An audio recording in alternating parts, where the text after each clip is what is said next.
No es un cuento, no es una parábola olvidada en los pliegues del tiempo, es una cita inevitable que se cierne sobre cada alma humana, una audiencia solemne ante el tribunal del Dios Altísimo, donde no habrá excusas, no habrá escondites, no habrá segundas oportunidades. Las campanas de la eternidad ya han comenzado a resonar. Y aunque muchos cierran sus oídos al sonido, ese eco penetra la historia, la conciencia y el corazón. La Biblia lo declara con voz irrefutable. Y de la manera que está establecido para los hombres que mueran una sola vez, y después de esto, el juicio. Hebreos 9:27. Una sentencia clara, definitiva y universal. Imagina ese día. El cielo mismo se abre como un pergamino. Los cimientos de la tierra tiemblan, y multitudes incontables se levantan de sus tumbas. No importa si fuiste un rey en palacios de oro o un mendigo olvidado en las calles polvorientas. No importa si tus obras fueron aclamadas por la sociedad o escondidas en las sombras de la noche. Todos, absolutamente todos, serán llamados a rendir cuentas. El juicio final no discrimina, no hace acepción de personas, no puede ser pospuesto ni cancelado. Ese momento, descrito en Apocalipsis 20:11-12, nos presenta una escena que hiela la sangre. Vi un gran trono blanco y al que estaba sentado en él, de delante del cual huyeron la tierra y el cielo, y no se halló lugar para ellos. Y vi a los muertos, grandes y pequeños, de pie ante Dios. Y los libros fueron abiertos, y otro libro fue abierto, el cual es el libro de la vida. Y fueron juzgados los muertos por las cosas que estaban escritas en los libros según sus obras. No hay poesía más terrible ni imagen más estremecedora que esta. Un trono blanco resplandeciente, un juez incorruptible, libros abiertos revelando la verdad desnuda de cada vida. Piensa en ello, cada palabra pronunciada en secreto, cada pensamiento oculto, cada acción hecha en la intimidad o en público, todo quedará registrado. Nada se escapa a la pluma celestial, nada se borra de la memoria divina. Aun aquello que nosotros mismos hemos olvidado será traído a la luz de ese día. El silencio de las excusas se impondrá como un muro, y los labios temblarán al reconocer que el juez es justo y verdadero. Este juicio no es simplemente un relato para atemorizar, es el desenlace de la historia humana, el clímax del conflicto entre la luz y las tinieblas, el momento en que la justicia de Dios y su misericordia serán exhibidas en perfecta armonía. Para unos será la vindicación y la entrada gloriosa a la vida eterna. Para otros será el inicio de la separación definitiva, la segunda muerte, el lago de fuego del que ya no hay retorno. Y aquí surge la pregunta que retumba con fuerza: ¿estás preparado? No se trata de religión superficial, ni de una lista de obras para presumir. Se trata de si tu nombre está escrito en el libro de la vida del Cordero. Esa es la única seguridad, la única roca firme en el día de la tormenta. Por eso, antes de seguir profundizando, quiero invitarte a reflexionar y a actuar. Este no es un mensaje para escuchar con indiferencia, es un llamado urgente a tu alma. Quédate hasta el final de este video, porque juntos vamos a desentrañar lo que la palabra de Dios revela sobre el juicio final. ¿Qué sucederá? ¿Cómo se abrirán los libros? ¿Qué destino espera a la humanidad? ¿Y cómo tú puedes estar del lado seguro de la eternidad? Haz clic en me gusta. Suscríbete al canal Pruebas Bíblicas y comparte este mensaje en los comentarios. ¿Qué es lo que más te estremece al pensar en el juicio final? Tu participación no es solo apoyo, es parte de proclamar esta verdad profética al mundo. Bloque 2. El marco bíblico del juicio final.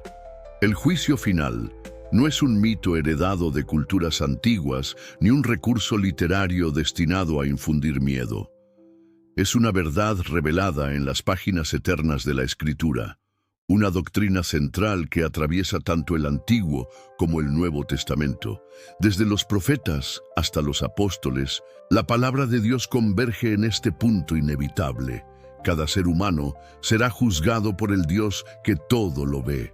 No hay escapatoria, no hay resquicio legal ni vacío que permita evadir esa realidad.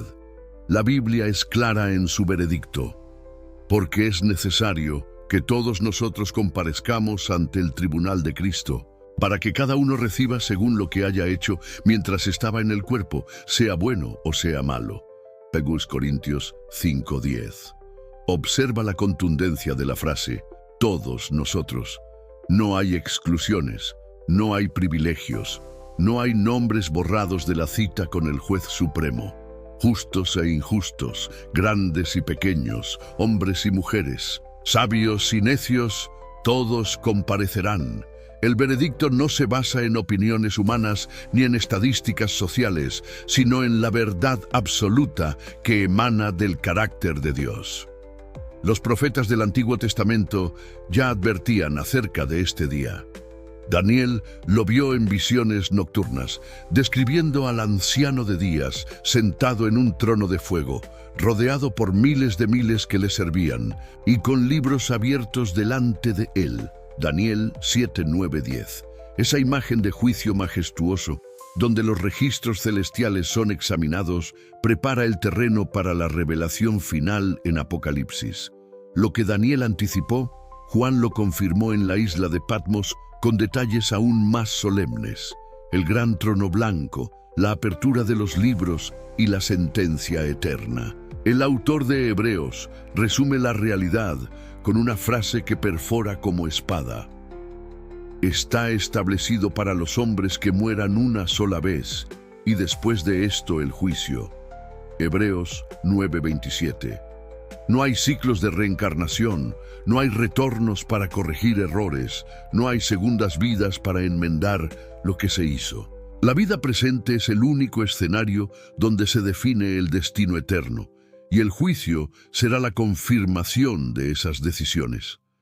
Cada paso dado, cada palabra pronunciada, cada pensamiento acariciado en secreto, todo converge hacia ese tribunal final. Es importante comprender que este juicio no es caprichoso ni arbitrario. Dios no se deleita en condenar, tampoco improvisa en su veredicto. Él ha establecido un estándar de justicia que se refleja en su ley santa, en su palabra viva y en la luz que cada ser humano ha recibido. El apóstol Pablo afirma en Romanos 2:16 que Dios juzgará por Jesucristo los secretos de los hombres, conforme a mi evangelio. Aquí radica la seriedad. No solo los actos visibles estarán bajo escrutinio, sino los pensamientos ocultos, las motivaciones internas, las intenciones del corazón.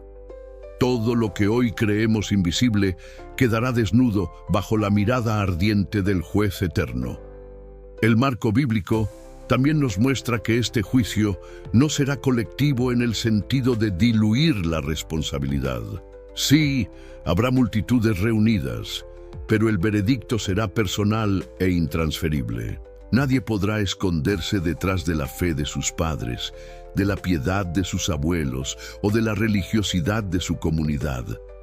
Nadie podrá señalar a otros para desviar la atención. Allí estaremos solos, frente a un Dios que nos conoce mejor que nosotros mismos. La individualidad del juicio hace que la advertencia sea aún más solemne. Lo que decides hoy, lo decides para siempre. Este es el fundamento inquebrantable sobre el cual debemos edificar la reflexión. No hablamos de especulación teológica ni de un discurso para impresionar. Hablamos de un evento real, irrevocable y profético que ya está marcado en el calendario de Dios. El marco bíblico del juicio final no admite neutralidad. Nos coloca de frente a la pregunta más incómoda y urgente de todas. ¿Estoy preparado para comparecer ante Cristo? Bloque 3. La resurrección y la convocatoria universal. Cuando las trompetas finales resuenen y el cielo se estremezca con la voz de mando, La tierra misma devolverá lo que había guardado por siglos. El polvo de los sepulcros será sacudido. Las aguas entregarán a los que fueron tragados en su furia, y el mar devolverá a los que perecieron en su abismo. Ninguna tumba permanecerá sellada, ningún cuerpo permanecerá oculto. La resurrección universal será la señal inequívoca de que el juicio ha comenzado y que cada ser humano debe comparecer ante el trono del Altísimo. Jesús mismo lo declaró con solemnidad en Juan 5, 28-29. No os maravilléis de esto, porque vendrá hora cuando todos los que están en los sepulcros oirán su voz. Y los que hicieron lo bueno saldrán a resurrección de vida, mas los que hicieron lo malo a resurrección de condenación. Nota la universalidad del anuncio. Todos. No hay excepción, no hay escondite, no hay escape. Aquellos que fueron considerados grandes en esta vida se levantarán junto a los que fueron ignorados. Los poderosos que dominaron reinos se verán hombro a hombro con los pobres que nunca tuvieron un lugar en la historia. La resurrección iguala a la humanidad entera bajo un mismo llamado: presentarse ante el juez eterno. Imagina el estremecimiento de ese momento. Los cementerios que hoy guardan silencio estallarán en un clamor ensordecedor. Las ciudades se verán rodeadas de multitudes que emergen del polvo, y los mares, que tantas veces ocultaron tragedias humanas, devolverán rostros olvidados. Nadie quedará ausente. El llamado divino será irresistible, y aún los huesos secos obedecerán la voz que un día creó el universo de la nada. El poder creador de Dios será la fuerza que reconstituya cada cuerpo, cada vida, para que comparezca en ese tribunal supremo. Pero esta resurrección no será uniforme en su destino. Jesús habló de dos resurrecciones con resultados opuestos, una de vida y otra de condenación. Los que permanecieron en Cristo, aunque hayan dormido en el polvo, se levantarán para recibir la corona de la vida. Los que despreciaron la gracia, aunque hayan gozado de gloria terrenal, se levantarán para enfrentar la condena eterna. Este contraste marca la seriedad del juicio. La resurrección no garantiza salvación, garantiza comparecencia.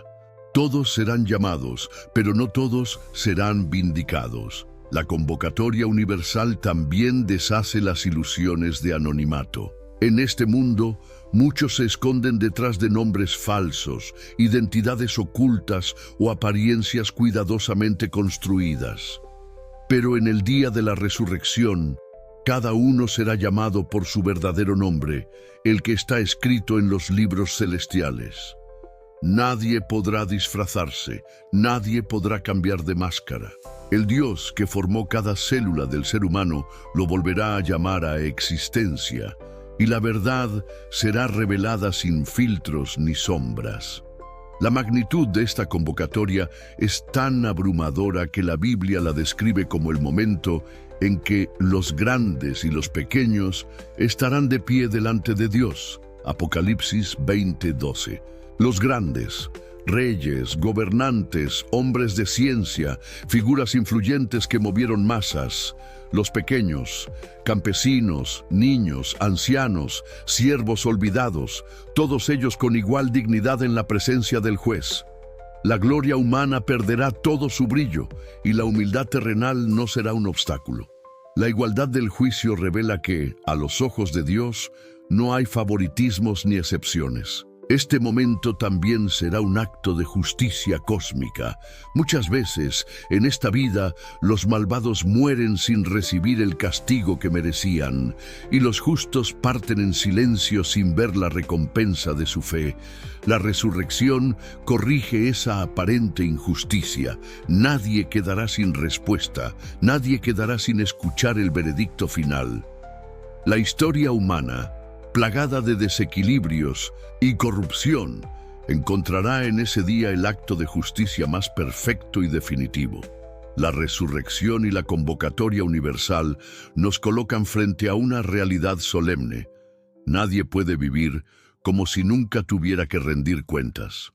La voz que un día resuena en la tumba será la misma que ahora llama a tu corazón. La diferencia es que hoy todavía hay oportunidad de responder con fe y arrepentimiento. Mañana, en el juicio, solo quedará escuchar el veredicto. Bloque 4. Los libros y el libro de la vida. Si la resurrección universal convoca a toda la humanidad, la apertura de los libros revela la base sobre la cual se emitirá el veredicto eterno. La Escritura nos muestra una escena estremecedora. Y vi a los muertos, grandes y pequeños, de pie ante Dios. Y los libros fueron abiertos, y otro libro fue abierto, el cual es el libro de la vida. Y fueron juzgados los muertos por las cosas que estaban escritas en los libros, según sus obras. Apocalipsis 20:12. Aquí, en una sola visión, se concentran los dos elementos más decisivos del juicio final: los registros de las obras humanas y la inscripción en el libro de la vida del Cordero. Los libros representan los archivos divinos donde se encuentra escrita la historia completa de cada vida. No hablamos de páginas de papel ni de tinta humana, sino de una memoria celestial infalible que registra cada acción, cada palabra, cada pensamiento y cada intención del corazón. Mientras en la tierra las memorias se borran y los recuerdos se desvanecen, en el cielo nada se olvida. Cada gesto de amor, cada acto de justicia, cada sacrificio oculto está registrado con detalle, pero también cada mentira, cada engaño, cada palabra hiriente, cada pensamiento perverso, todo permanece escrito como testimonio. El hecho de que los muertos sean juzgados según sus obras no contradice la gracia de Dios ni niega la salvación por fe. Lo que este pasaje subraya es que las obras son la evidencia externa de la condición interna del corazón. La fe verdadera produce frutos visibles. La incredulidad también deja marcas en la vida. Por eso los libros no solo revelan lo que hicimos, sino lo que fuimos. En ese día, nadie podrá esconderse tras religiosidad vacía ni discursos piadosos.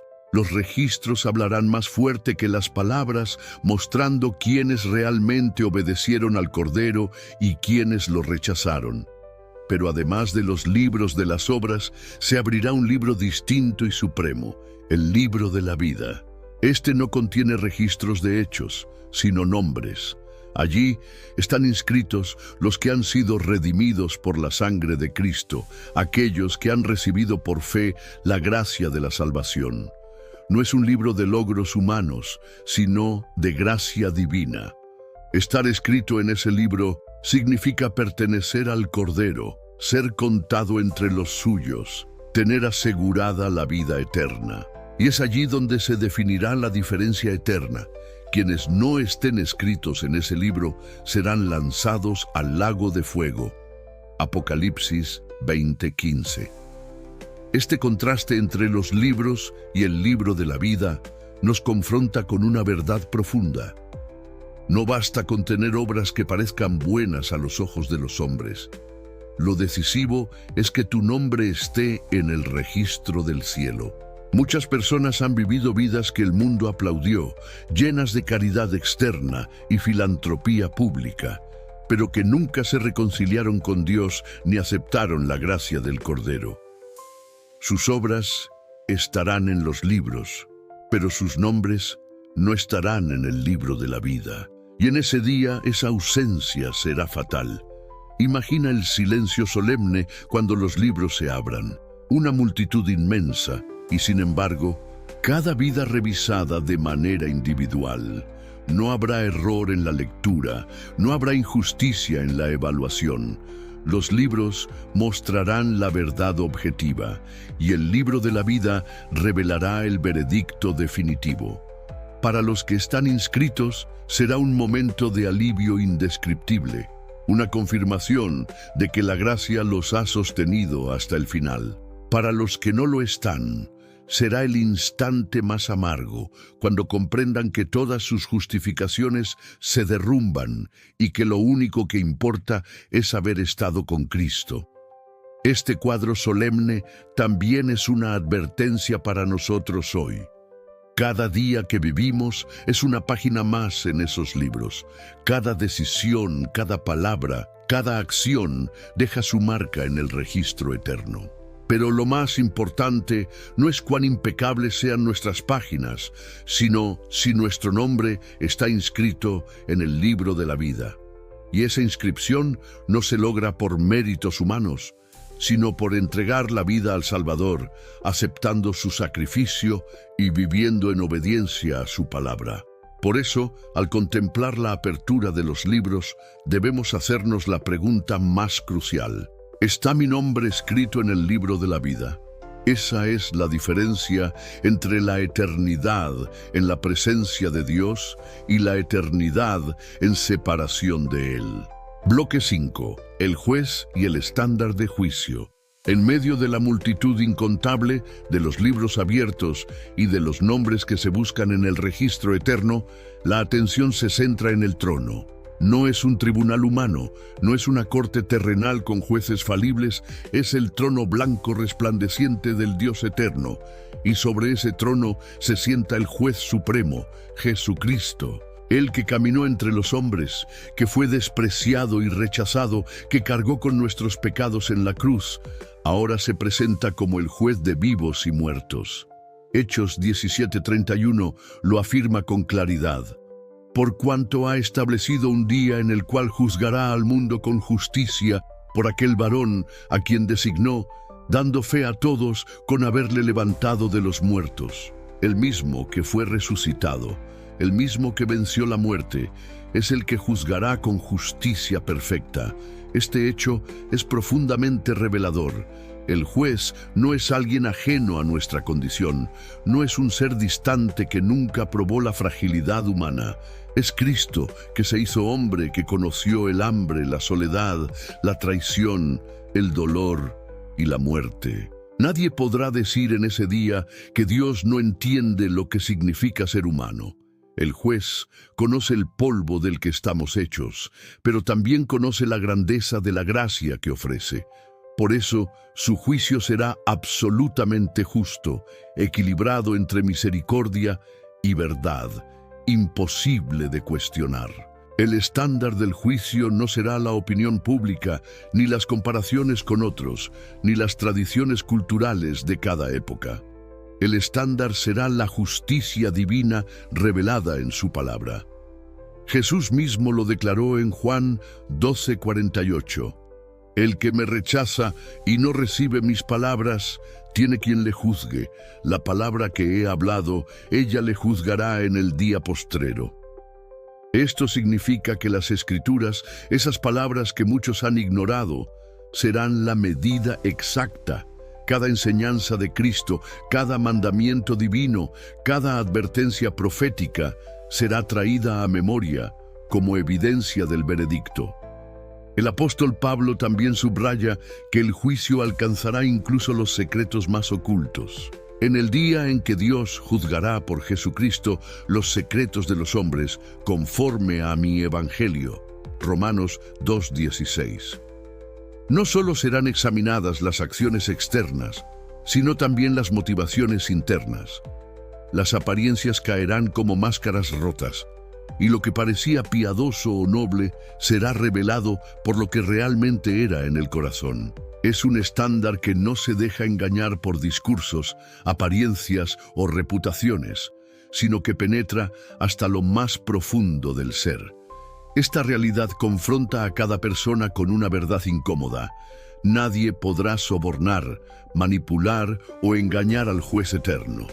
En los tribunales humanos, muchas veces los poderosos se libran de la justicia y los inocentes sufren condenas injustas. Pero en el tribunal de Cristo no habrá corrupción, no habrá error, no habrá injusticia. El juez es santo y su veredicto será impecable. Ese día, las lágrimas de los inocentes serán vindicadas y las arrogancias de los culpables serán desnudadas. El estándar del juicio también muestra que no habrá escala curva donde algunos se salven por ser menos malos que otros. Dios no mide comparando pecadores entre sí. Él mide a cada uno frente a su propia santidad. Y bajo ese estándar, todos quedamos cortos. Todos somos hallados culpables sin la gracia de Cristo. Aquí se revela la maravilla del Evangelio. El mismo que juzga es también el que ofrece salvación.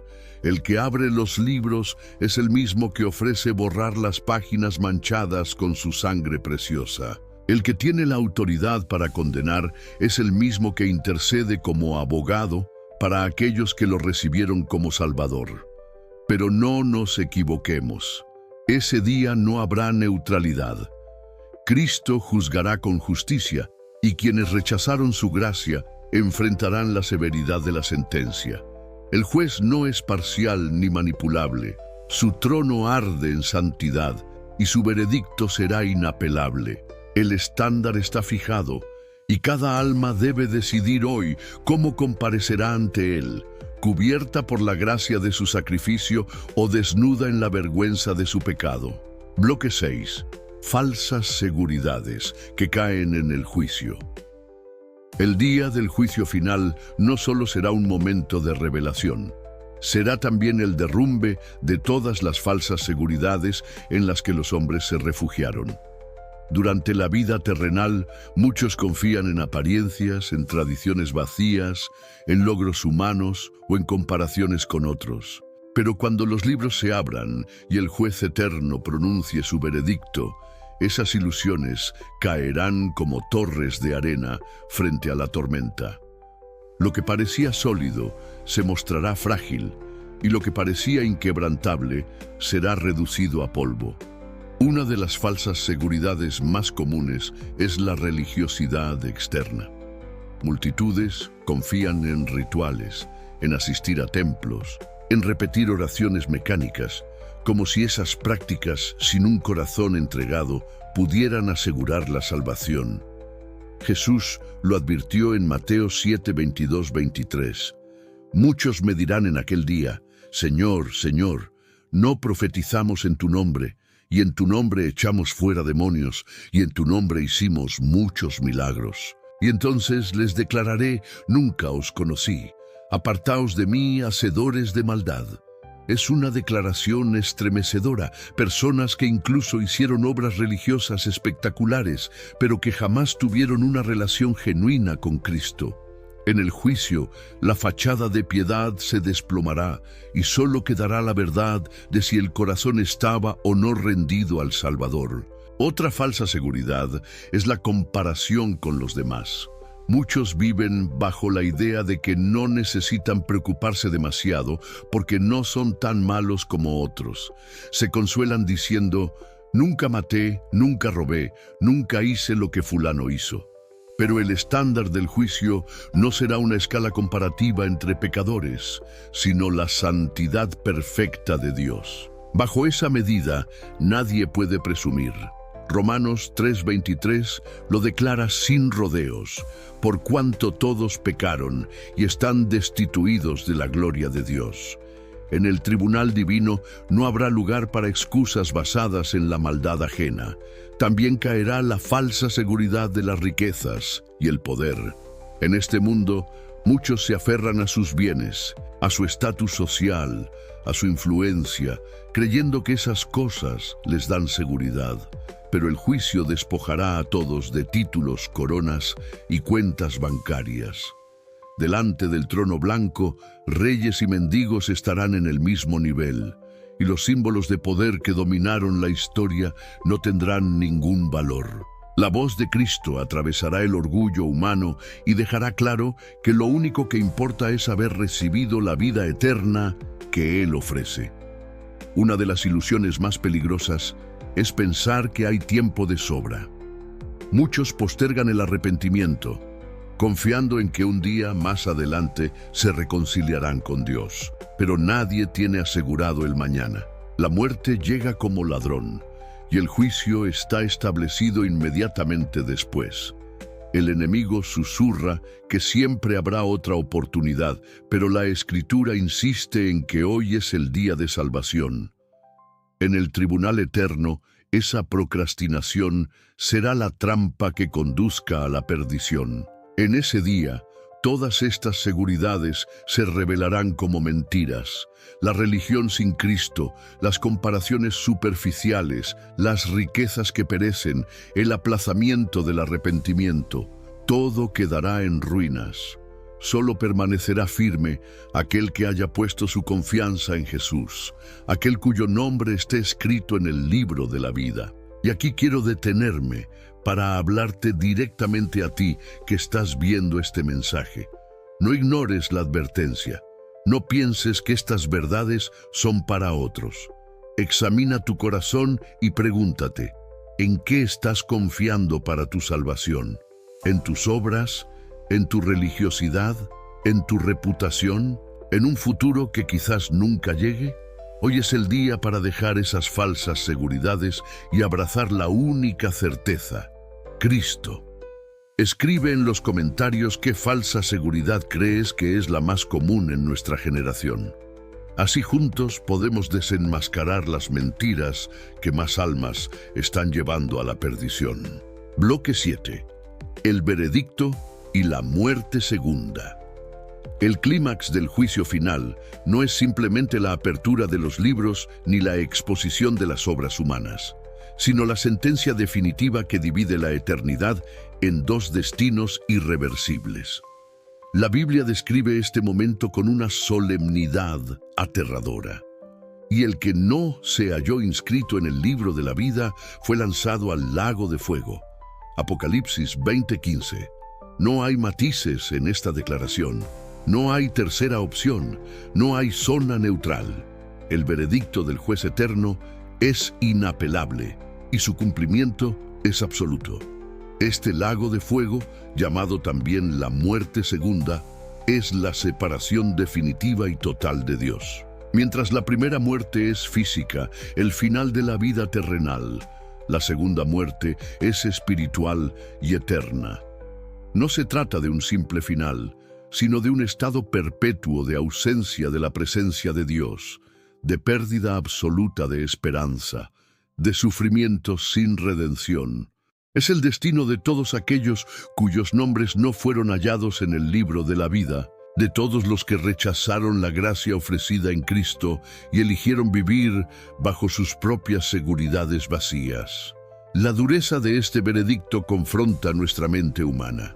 Muchos intentan suavizarlo, minimizarlo o reinterpretarlo, porque la idea de una condenación eterna resulta insoportable. Pero la palabra de Dios no deja espacio para el autoengaño. Apocalipsis 21:8 lo reafirma con claridad. Pero los cobardes e incrédulos, los abominables y homicidas, los fornicarios y hechiceros, los idólatras y todos los mentirosos tendrán su parte en el lago que arde con fuego y azufre, que es la muerte segunda. Aquí se enumeran no solo pecados grandes a los ojos humanos, sino también actitudes aparentemente comunes, como la incredulidad y la mentira. Esto revela que lo que excluye del reino no es un catálogo limitado de transgresiones, sino la ausencia de una relación transformadora con Cristo. Imagina la escena: multitudes de pie frente al trono, esperando escuchar su destino. El silencio de eternidades pesa en el aire. Los que están en el libro de la vida reciben la declaración gloriosa: venid, benditos de mi Padre, heredad del reino preparado para vosotros desde la fundación del mundo. Mateo 25:34. Sus lágrimas son enjugadas, sus luchas terminan, sus nombres quedan vindicados. Pero para los otros, los que despreciaron al Salvador, la voz del juez pronuncia la sentencia más terrible: apartaos de mí. Mateo 7:23. Y en ese instante el abismo se abre, y la muerte segunda se convierte en su destino irreversible. Este veredicto no es arbitrario, Es la consecuencia justa de una vida vivida en rechazo a Dios. Nadie podrá acusar al juez de injusticia, porque todos habrán tenido oportunidades de escuchar su voz, de responder a su llamado, de aceptar su gracia. La condenación eterna no será el resultado de un capricho divino, sino el fruto de una decisión humana persistente. Elegir las tinieblas en lugar de la luz, el pecado en lugar de la redención, el yo en lugar de Cristo. Y es aquí donde comprendemos la seriedad de lo que está en juego. El juicio final no es un drama simbólico ni un mito para asustar. Es la declaración definitiva de lo que cada persona hizo con la oferta de salvación. No habrá apelaciones, no habrá abogados defensores que puedan torcer el veredicto. La sentencia será tan firme como la palabra de aquel que dijo: «El cielo y la tierra pasarán, pero mis palabras no pasarán». Mateo 24:35. La muerte segunda es el reverso de la vida eterna. Así como los redimidos gozarán de comunión plena con Dios por los siglos de los siglos, los que la rechacen enfrentarán separación eterna de su presencia. Dos destinos opuestos, dos realidades definitivas, un veredicto inalterable. Este bloque nos lleva a un punto de reflexión personal inevitable. ¿Dónde quiero estar cuando se pronuncie la sentencia? Porque no se trata de teorías, se trata de tu nombre, de tu vida, de tu eternidad. Hoy aún hay tiempo para elegir estar en el libro de la vida. En el juicio ya no lo habrá. Bloque 8. Esperanza para los que están en Cristo. Aunque la escena del juicio final estremezca hasta lo más profundo del alma, la Biblia no nos deja en la desesperanza. El mismo pasaje que habla de libros abiertos y de la muerte segunda, también nos revela la gloriosa seguridad de aquellos cuyos nombres están escritos en el libro de la vida. Para ellos, el juicio no será condenación, sino vindicación. No será terror, sino confirmación. No será un final oscuro, sino la entrada triunfal a la vida eterna en la presencia del Cordero. La esperanza de los que están en Cristo no se basa en méritos propios ni en la perfección de sus obras. Se fundamenta en la obra consumada de Jesús en la cruz. Romanos 8:1 proclama con fuerza: Ahora pues, ninguna condenación hay para los que están en Cristo Jesús, los que no andan conforme a la carne, sino conforme al Espíritu. Este es el estandarte de los redimidos en el día del juicio. No hay condenación para ellos, porque el juez mismo ya pagó por su culpa. La sentencia que merecían fue cargada en el cuerpo de Cristo, y su sangre derramada borró la deuda que los libros registraban. Piensa en la grandeza de este misterio. El mismo que abrirá los libros para juzgar es el que abrió sus brazos en el madero para salvar. El mismo que leerá los registros es el que escribió con sangre tu nombre en el libro de la vida. El mismo que tiene autoridad para condenar es el que intercede como abogado para defender a los suyos. En esa doble función de juez y salvador radica la esperanza inquebrantable de los creyentes. Apocalipsis 3:5 nos da una promesa luminosa. El que venciere será vestido de vestiduras blancas. Y no borraré su nombre del libro de la vida, y confesaré su nombre delante de mi Padre y delante de sus ángeles.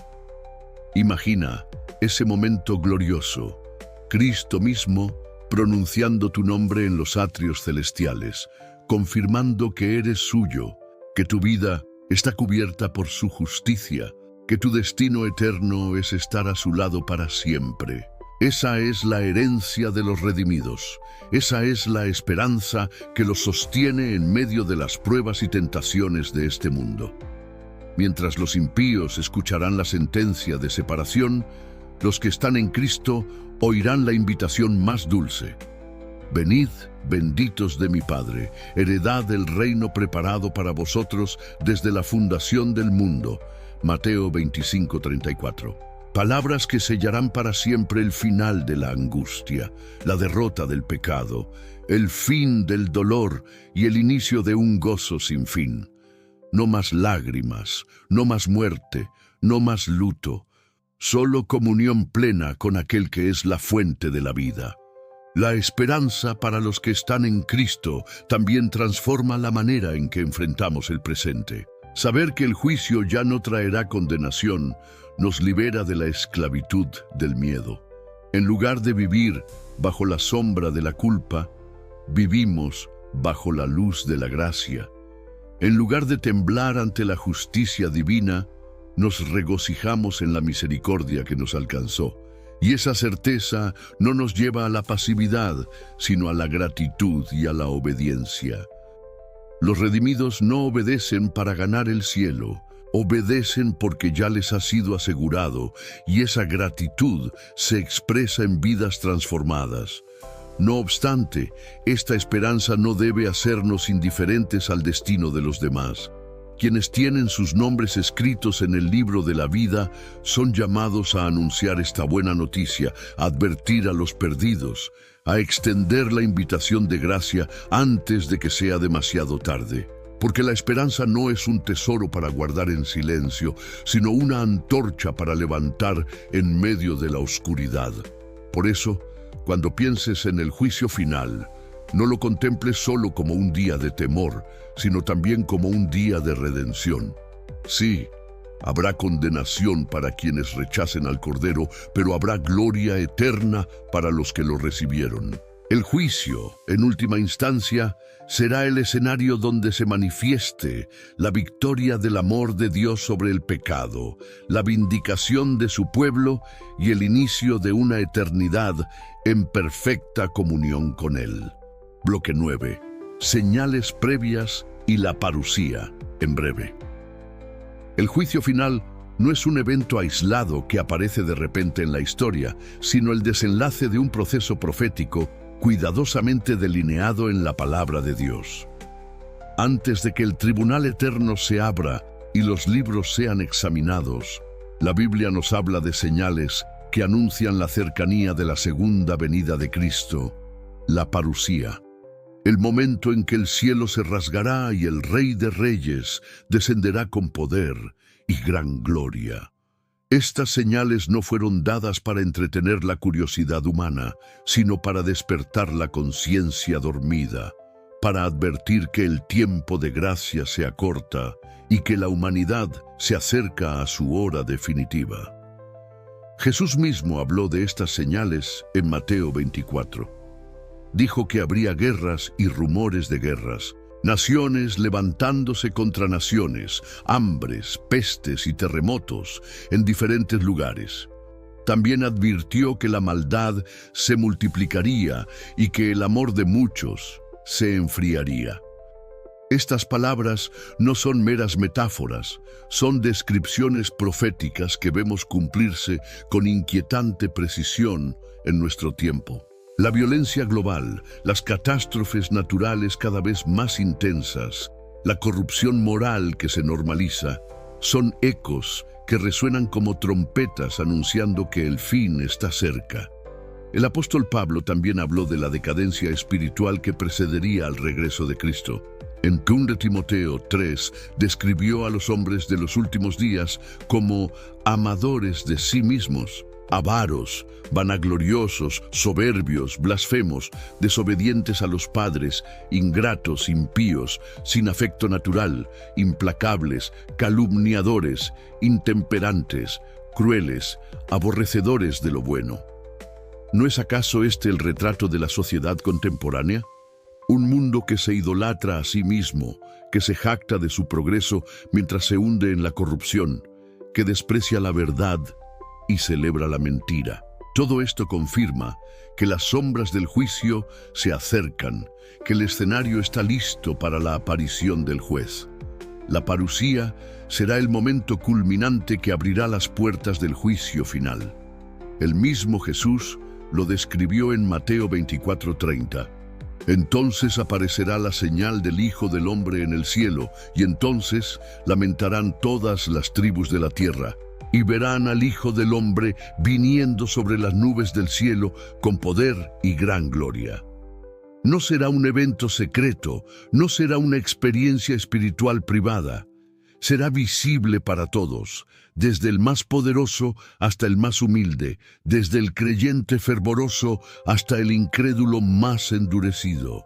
La segunda venida marcará la separación final, la línea invisible que dividirá a los que esperan al Salvador de los que lo rechazaron. En ese día, los que amaron la venida de Cristo se regocijarán con júbilo, levantando sus rostros al cielo, porque su redención ha llegado. Pero para los que despreciaron su llamado, será un día de lamento y desesperación.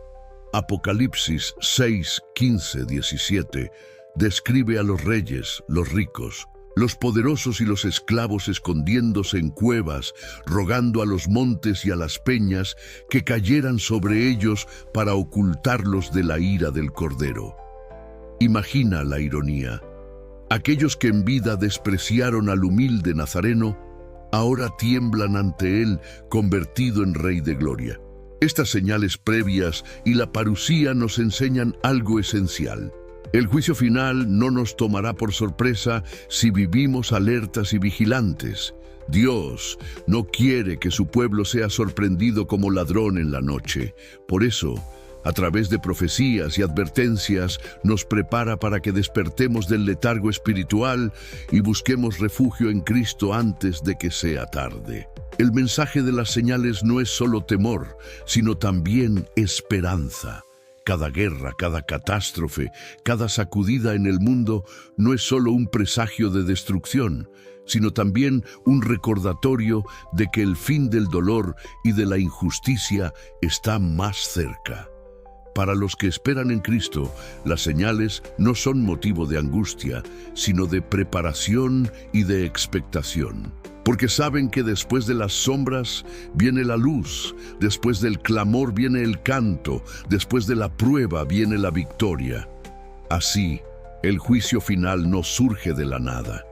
Está precedido por un mundo convulsionado que grita con dolores de parto la cercanía del regreso del Hijo de Dios. Las señales están delante de nosotros y la parusía será el umbral hacia el tribunal eterno. Bloque 10. ¿Qué hacer ahora? Después de contemplar la magnitud del juicio final, la resurrección universal, la apertura de los libros y el veredicto eterno, surge inevitablemente la pregunta más importante. ¿Qué debemos hacer ahora? No es un tema para especulaciones filosóficas ni para debates teológicos estériles. Es una cuestión de vida o muerte, de eternidad asegurada o eternidad perdida. El mensaje del juicio no fue revelado para infundir pánico sin salida, sino para provocar una decisión urgente en el presente. La Biblia nunca presenta el juicio final como algo que podamos ignorar o posponer. El apóstol Pablo lo expresó con claridad en 2 Corintios 6:2. He aquí ahora el tiempo aceptable. He aquí ahora el día de salvación. No mañana, no cuando resuelvas tus problemas, no cuando envejezcas, no cuando la vida te deje espacio. Hoy es el día. El tiempo de gracia está abierto ahora y el llamado de Dios resuena con urgencia porque cada día que pasa nos acerca un paso más a la cita inevitable con el tribunal de Cristo. ¿Qué hacer ahora? En primer lugar, arrepentirse. Arrepentirse no es solo sentir remordimiento pasajero por errores cometidos, sino un cambio profundo de mente, de corazón y de dirección. Es volvernos del pecado y abrazar la santidad, dejar atrás la rebeldía y rendirnos a la voluntad de Dios. Sin arrepentimiento, nadie podrá estar firme en el juicio. El mismo Jesús comenzó su ministerio con esta declaración: arrepentíos, porque el reino de los cielos se ha acercado. Mateo 4:17. Ese mandato sigue vigente hoy, porque el reino se acerca cada vez más y el juez está a las puertas. En segundo lugar, creer en Cristo. No basta con reconocer la verdad del juicio o sentir temor por él. Es necesario refugiarse en el único que puede librarnos de la condenación. Hechos 4:12 lo afirma. Y en ningún otro hay salvación, porque no hay otro nombre bajo el cielo dado a los hombres en que podamos ser salvos. Ese nombre es Jesucristo, el que murió en la cruz cargando nuestra culpa, el que resucitó para darnos vida, el que se sienta en el trono no solo como juez, sino como abogado y salvador de los que creen en él. En tercer lugar, vivir en obediencia. La fe genuina siempre se refleja en una vida transformada. El que ha encontrado refugio en Cristo no puede seguir viviendo de la misma manera. La gracia no es licencia para pecar, sino poder para vencer el pecado. El Espíritu Santo capacita al creyente para caminar en santidad, para amar al prójimo, para dar frutos dignos de arrepentimiento. Y esas obras, lejos de ser un intento de ganar el cielo, se convierten en el testimonio visible de que nuestro nombre está escrito en el libro de la vida. Finalmente debemos anunciar este mensaje. El juicio final no es una verdad para guardar en silencio, es una advertencia y una esperanza que debemos proclamar. Ezequiel 33 nos recuerda la responsabilidad del atalaya.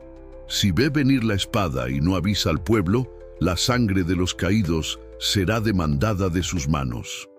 Cada creyente es llamado a ser un atalaya espiritual, a advertir con amor pero con firmeza que el tiempo se agota y que solo en Cristo hay salvación.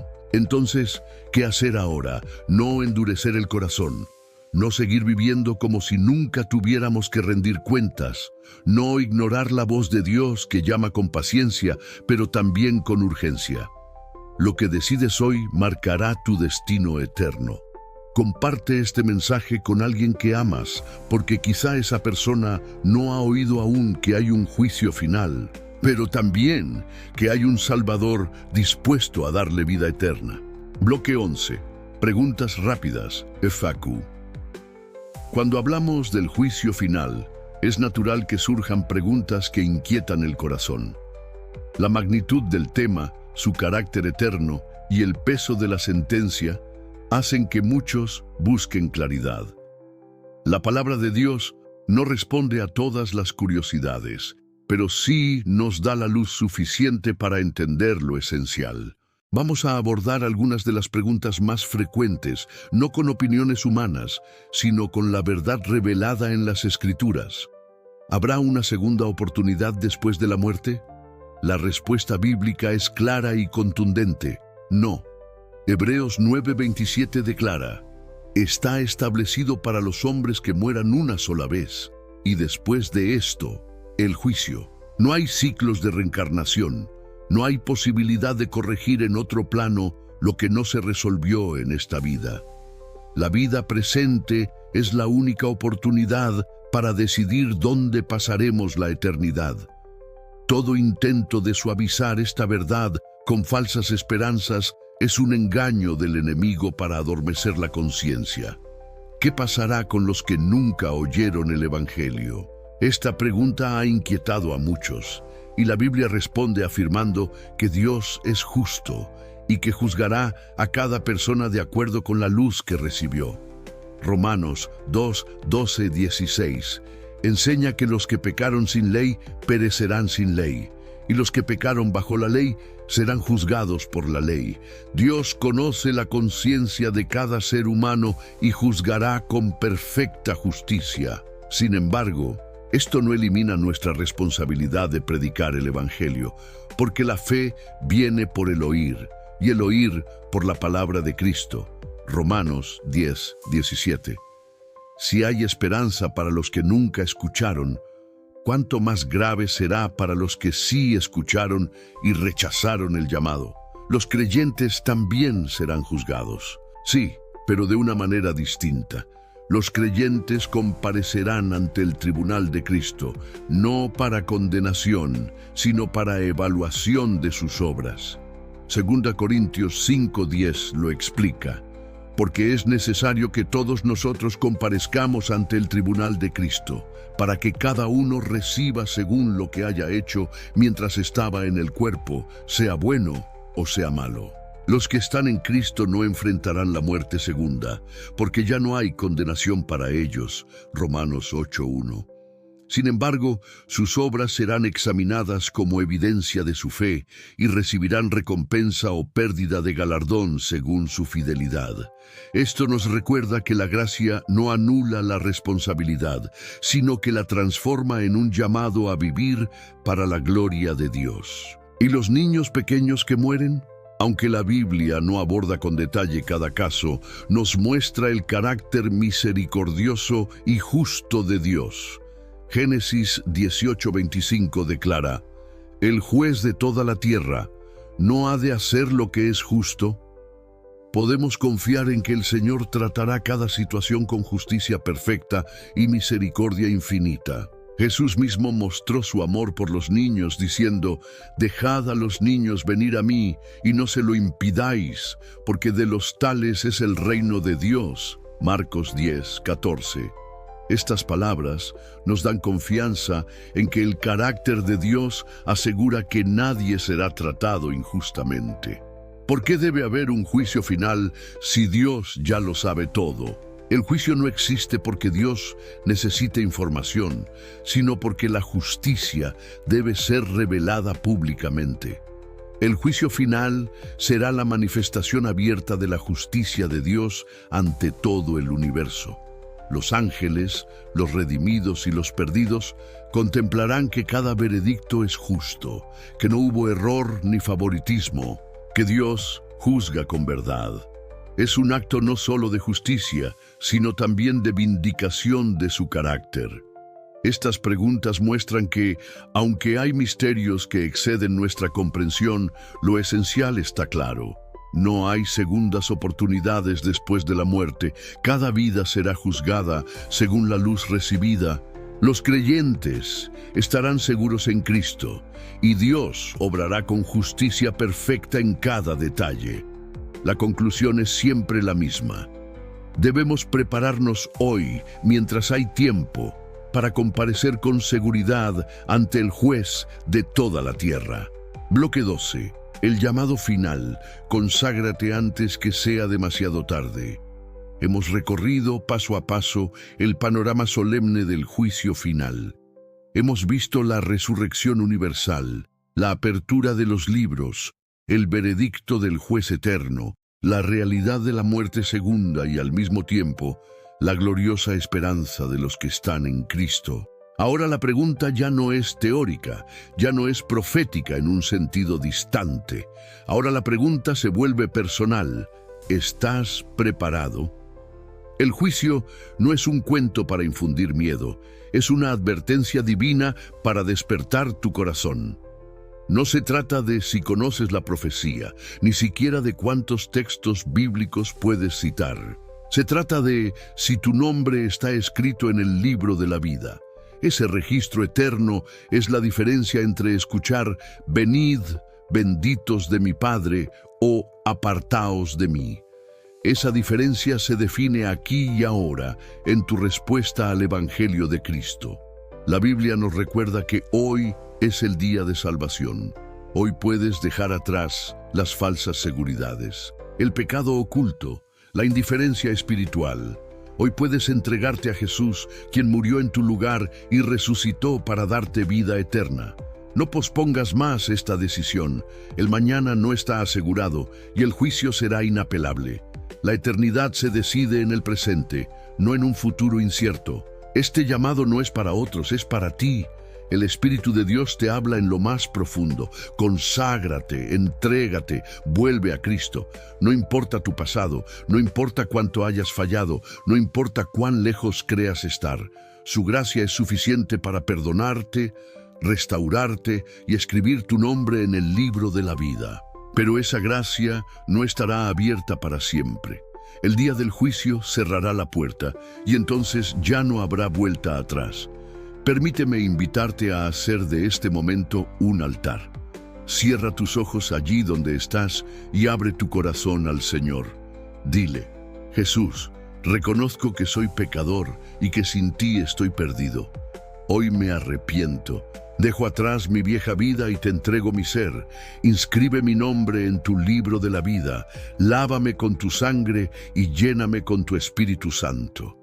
Quiero vivir para ti y estar preparado para el día del juicio. Amén.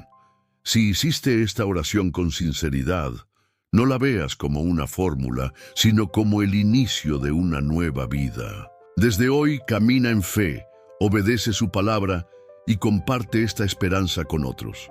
Porque el juicio se acerca, pero también se acerca el día de la redención para los que están en Cristo. Ahora te pido algo muy importante.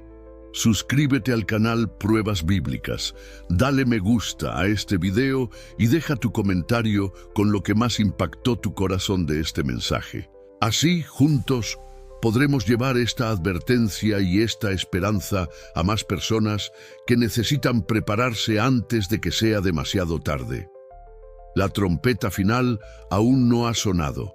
La puerta de la gracia sigue abierta, pero el tiempo se acorta. Conságrate hoy, antes que sea demasiado tarde.